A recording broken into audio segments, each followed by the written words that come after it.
చాలామంది తగులుతుంటారు. మా నాన్నగారు మీకు బాగా తెలుసండి అని. వాళ్ళు జర్నలిజం ఇప్పుడు కోర్సులు వచ్చే చదువుకుని బాగా మంచి ప్రొఫెషన్ కింద టేకప్ చేసుకుని వస్తున్నారు. సినిమా యాక్టర్ కొడుకుని సినిమా యాక్టర్ చేస్తాడు. కారణం ఏంటంటే అందులో బాగా ఆదాయం ఉంది. ఇందులో బాగా ఆదాయం ఉందన్నమాట. వచ్చి మీకు 2000 ఇచ్చి మీకు సేవ చేయడానికి అవకాశం ఉందని అడుగుతున్నారు. ఎవడన్నా హాస్పిటల్ దగ్గర బోర్డు పెట్టి మా దగ్గర ఆపరేషన్ చేయించుకుంటే 10,000 రూపాయలు ఇస్తానంటే ఎవడన్నా వెళ్తాడా? అసలు ఆ వీధిలో కూడా వెళ్ళరు. ఇది సేమ్ అలాంటిదే. చేస్తాం ఆపరేషన్, మీకు 2000 ఇస్తున్నాం, ఇప్పుడు తర్వాత ఇంకా ఇవన్నీ కూడా ఇస్తాం అని చెప్తున్నారు. అది ఎవరైతే ప్రజల్ని వివేకం చేయాలో చేయగలిగిన వాళ్ళు ఎవరు లేరు. ఎవరో వాళ్ళు మాట్లాడట్లేదు. పావర్టీ వల్ల డబ్బులు ముందు ఎవరిస్తే వాళ్ళు నెక్స్ట్ డబ్బు ఇచ్చుకుని వ్యతిరేకంగా ఓటేయడం అనేది చాలా పెద్ద ట్రైనింగ్ ఇవ్వాలి. ఎందుకంటే పేదవాడు జనరల్గా ద్రోహం చేయలేడు. ద్రోహం చేయలేకే రిక్షాలు లాక్కునో కూలి పని చేసుకునో బతుకుతున్నాడు. ఎక్కడో కూలి పని చేసేవాడు ఇంటికి వెళ్ళి అక్కడ ఏ బంగారం దొరికితే తీసుకుని పట్టుకు పారిపోవచ్చు. పారిపోలేరు. 99% of the people below poverty line, honest to the core. అందుకే ఏవో చిన్న పనులు చేసుకుని బతుకుతారు తప్ప దొంగతనాలు చేయడం, అబద్ధాలు ఆడడం, నీ దగ్గర డబ్బు తీసుకుని కొడుకేయడం. అందుకే డబ్బులు ఇద్దరి దగ్గర తీసుకుంటున్నారు. వాళ్ళు ఎవరికి ఇష్టమైతే వాళ్ళకి వేస్తున్నారు, చెప్పేస్తున్నారు కూడాను. ఇంకా వాళ్ళు రాలేదేంటి? మొన్న ఏంట్రా హైదరాబాద్లో చూడండి, పోలింగ్ 4 అవుతున్నా సరే పోలింగ్ చాలా చోట్ల 30%, 40% అయింది. తర్వాత ఎంక్వైరీ చేస్తే డబ్బులు రాలేదుట. డబ్బులు రాక ఆగిపోయారు. డబ్బులు ఇచ్చుకున్నప్పుడు వెళ్ళి కూలీలు పడ్డారు. 7 దాకా 8 దాకా తెరిచి ఉండవలసి వచ్చింది. అది ఇక్కడ ఎప్పుడో వచ్చింది. ఇక్కడ మీకు గుర్తుందిగా 2014లో ఈ చెప్పుల పార్టీ ఆఫీస్ మీద వచ్చి పడిపోయారు. అది అలాగే దానికి ఏం వచ్చే పరిస్థితి లేదని చెప్పి సుబ్రహ్మణ్యం ఆపేశాడు. మిగతా ఇద్దరు ఇచ్చారు. మీరెందుకు ఎవరని దేశాయ్ గారింటికి. దేశాయ్ గారు కాంగ్రెస్కే పనిచేశాడు, చెప్పుల పార్టీకి పనిచేయాలి. అయినా మా ఆఫీస్లో కూర్చున్నాడు కాబట్టి ఆయన ఇంటి దగ్గరికి వెళ్ళి ధర్నా, ఏమి మా డబ్బులని. ఆయన ఏంటరా జీవితం అంతా ఎంత ఆనిస్ట్గా బతికి వాడు ఏంటి పరిస్థితి అని.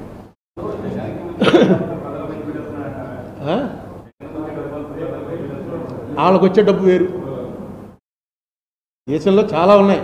మహాభారతంలో ఒకసారి సంజయుడు చెప్తాడు ధృతరాష్ట్రుడికి, ఎందుకు వీళ్ళిద్దరూ ఇలా కొట్టి చచ్చిపోతున్నారు. రోజు రిపోర్ట్ ఇస్తూ ఉంటాడు సంజయుడు వచ్చి, ఈవేళ 5 చచ్చిపోయారు నీ కొడుకులు, ఈవేళ 10 మంది చచ్చిపోయారు అంటే. ధృతరాష్ట్రుడు అడుగుతాడు, ఏంటి ఇది అసలు ఇలా కొట్టి చచ్చిపోవడం ఏంటి, గొడవ ఏంటంటే, భూమి కోసం నాయన, ఈ భూమిలో మధురాలు ఉన్నాయి, వజ్రాలు ఉన్నాయి, వైడూర్యాలు ఉన్నాయి, నీ బొక్కసం కోసం దాంట్లో ఉన్న డబ్బు ఉంది.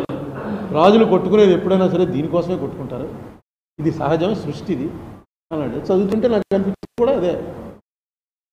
మనకో మన వాళ్ళకో మంచి చేసుకోవటం కోసం ప్రజల ఓట్లు రావటం. పూర్వమేమో బాణాలు కత్తులు అవి వేసుకెళ్ళి గన్లు వేసి పేల్చుకునేవారు. ఇప్పుడు తీసి ప్రజలకు డబ్బులు ఇస్తే ఓటు మనకు పడతాడనమాట. అదే ఆయుధం వాడి చేతిలో.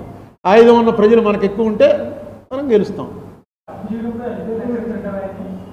ఏమండి, అప్పుల విషయంలో FRBM అది దాటితే ఎవ్వరో, FRBM దాటలేదు, వేరే చోట చేస్తున్నాడు అప్పులు. వీళ్ళు చెప్పలేకపోతున్నారు. ఎందుకంటే నీ టైంలో ఏం జరిగింది అని టక్కన తీస్తున్నారు. మన దురదృష్టం ఏంటంటే ఇక్కడే ఇదంతా కూడా ఓన్లీ ఆంధ్రాలోనే ఈ దెబ్బలాట.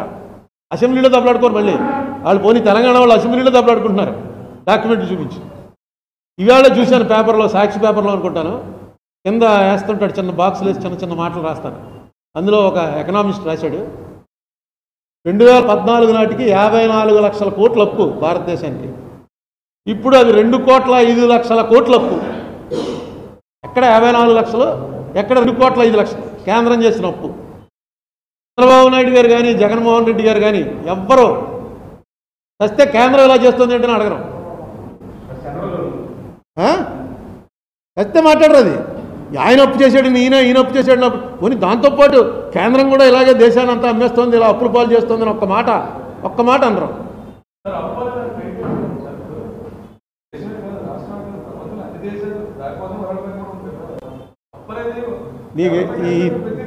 దీనికి చాలాసార్లు చెప్పాను, మళ్ళీ చెప్తున్నాను. అప్పు 2 రకాలు ఉంటుందండి. ఇదిగో రెవెన్యూ ఎక్స్పెండిచరు, క్యాపిటల్ ఎక్స్పెండిచర్ అని 2 ఉంటాయి. ఇది ఇంతకుముందు స్టోరీ కూడా చెప్పాను. వాడు వెళ్ళి ఒక భూమి కొన్నాడు, ఎక్కడో ఒక 500 గజాలు రిటైర్ అయ్యాక కట్టుకుందామని కొన్నాడు. కొని దానికోసం అప్పు చేయడం మొదలెట్టాడు. కట్టడానికి ప్రతి వాయిదా కట్టాలిగా బ్యాంక్కి. వాడికి వచ్చే జీతం సరిపోవట్లేదు.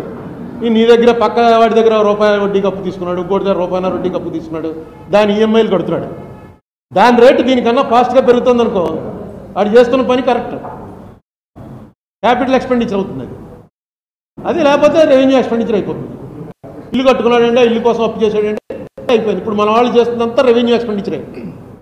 క్యాపిటల్ ఎక్స్పెండిచర్ చంద్రబాబు గారి టైంలో కానీ ఇప్పుడు కానీ ఎప్పుడు కూడా క్యాపిటల్ ఎక్స్పెండిచర్ 25% దాకా రాలా.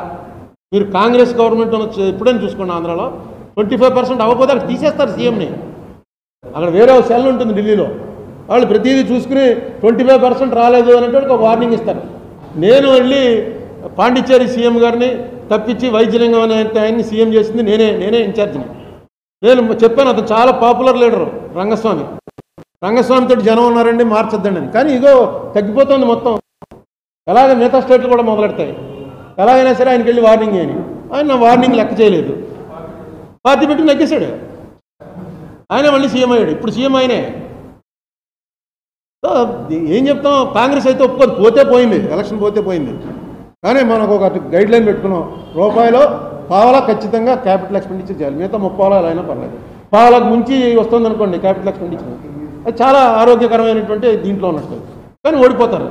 మనకు 20 ఓడిపోయినప్పుడు విజయభాస్కర్ రెడ్డి గారు పరిపాలన చేసిన 3 సంవత్సరాలు highest capital expenditure in India. 92, 93, 94 highest capital expenditure ఖర్చు పెట్టింది. 26 సీట్లు వచ్చి తుక్కు కింద ఓడిపోయాం.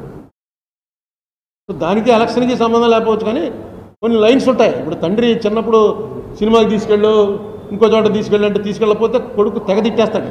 మా నాన్న పక్కడి చూడండి ఎంత బాగుంటుందో, మా నాన్న దొంగని. వీడు తీసుకెళ్ళి ప్రైవేట్లో కూర్చోబెడతాడు, ఇంకో చోట కూర్చోబెడతాడు. వాడే ఉద్యోగం వచ్చిన మా నాన్న వల్లే కదా నేను ఎంతవాడిని నేను. మా పక్కింటోడేమో మామూలు బొత్తిగాడు మెకానిక్ అయిపోయి షెడ్లో ఊడుస్తున్నాడు. నేను కూడా మెకానిక్ కావాలని కోరుకున్నాను, కానీ నన్ను ఇంజనీర్ చేశాడు అని వస్తుంది ఫీలింగ్. ఇదే స్టేట్ అయినా అంతే. ప్రజల్లో మార్పు వచ్చే ప్రయత్నం అసలు జరగట్లేదు. ఈ పార్టీ అని ఇప్పుడు చంద్రబాబు చెప్పేది ఏంటి, జగన్మోహన్ రెడ్డి అన్నవాడు రాష్ట్రాన్ని సర్వనాశనం చేశాడు, మొత్తం పంచిపెట్టడం తప్ప ఇంకో పని చేశాడా, ఒక రోడ్డు వేసాడా, ఏం చేశాడని వేయాలి ఓట్లు అని ఆయన అడుగుతున్నాడు. చూస్తే అది చాలా కరెక్ట్. కానీ ఆయన కూడా చెప్తున్నాడు, ఆయన ఇచ్చేదానికన్నా నేను ఎక్కువ ఇస్తాను. ఆయన అమ్మఒడి ఒక పిల్లాడికి ఇస్తే మేము ఎంతమంది పిల్లలు ఉంటే అంతమంది పిల్లలకి ఇస్తాం. ఆయన 10,000 రూపాయలు రైతుకి ఇస్తే మేము 15,000 ఇస్తాం అని ఈయన దానికి డబల్ ప్రామిస్ చేస్తున్నాడు. ఇది ఎలా యాక్సెప్ట్ చేస్తాం? డబ్బులు ఇలా అయిపోవటానికి కారణం ఏంటంటే పంచిపెట్టడం. ఆయన ఇంకా ఎక్కువ పంచిపెడతానంటున్నాడు. సరే ఇవ్వకపోవచ్చు అంటే మభ్య పెట్టడమో మోసం అన్నా చేయాలి, లేకపోతే రాష్ట్రాన్ని దివాళాన్న దీయించాలి, ఏదో ఒక పద్ధతిలోనే నెగ్గుతారు అని ప్రజలు అనుకుంటే ఏం చేస్తారు? పొలిటీషియన్కి కావాల్సింది అధికారం. వాళ్ళకి హ్యాపీ. నేను ఇంత ముందు కూడా చెప్పాను, 25 సీట్లు వాళ్ళవే, వాళ్ళు ఏం చెప్తే అది చేస్తారు. మొన్న అది చూసిన తర్వాత నేను కాశ్మీర్ ఇష్యూ మీద వీళ్ళ వైసీపీ పార్టీ వారి ఫ్లోర్ లీడర్ విజయసాయి రెడ్డి గారు కాశ్మీర్ ఇష్యూ మీద మాట్లాడుతుంటే లైవ్ చూశాను. రాజ్యసభలో ఆయన మాట్లాడాడు.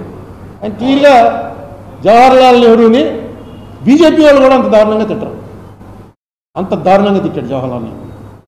నేను అనుకుంటాను వైఎస్ఆర్ అనే పేరు పెట్టుకుని పార్టీ పెట్టిన తర్వాత వైఎస్ఆర్ అనేవాడికి జవహర్లాల్ నెహ్రూ అంటే దేవుడే.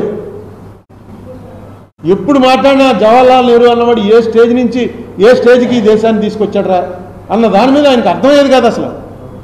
ఏంటి ఒక మనిషికి ఆ ఐడియా ఉంటే దేశం ఎంత ఇది వస్తుందా అన్నంత కమిట్మెంట్తో ఉండేవాడు ఆయన. ఇందిరాగాంధీ అంటే మీకు ఎందుకంటే ఇష్టం అంటే ఒకటే మాట అనేవాడు, నెహ్రూ గారు కూతురని. అలాంటి మనిషి పేరు పెట్టుకుని, ఎందుకంటే ఈయన రాజకీయాలకు వచ్చేటప్పుడు నెహ్రూ లేడు. నెహ్రూ చచ్చిపోయిన 15 ఏళ్లకో 16 ఏళ్లకో ఈయన ఎమ్మెల్యే అయ్యాడు. ఆయన 64లో పోతే ఈయన 78లో ఎమ్మెల్యే అయ్యాడు, ఫస్ట్ ఎమ్మెల్యే.